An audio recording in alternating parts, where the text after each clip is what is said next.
आम पाखे प्रश्न अच्छी a to the power L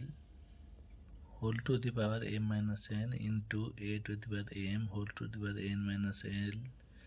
into a to the power n whole to the power l minus m याको आम केमी सरल कर सरल करके तार आंसर बाहर करवा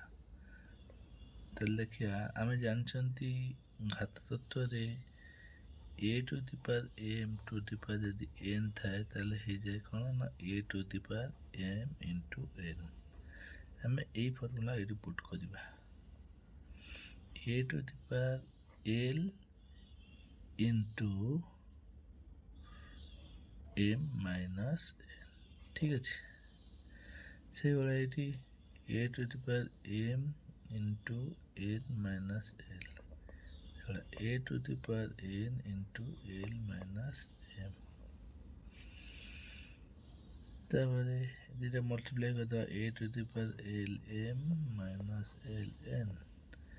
into a to the power m n minus m l into a to the power n l minus n m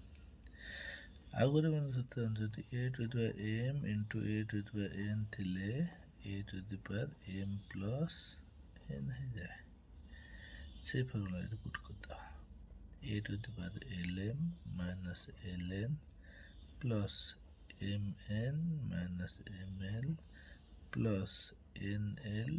minus nm देखो lm plus minus cancel ln nl plus minus cancel mn mn plus minus cancel ताले ऊपर लगे ना a to the power 0 ठीक है जी a to the power 0 value है 1 this is our answer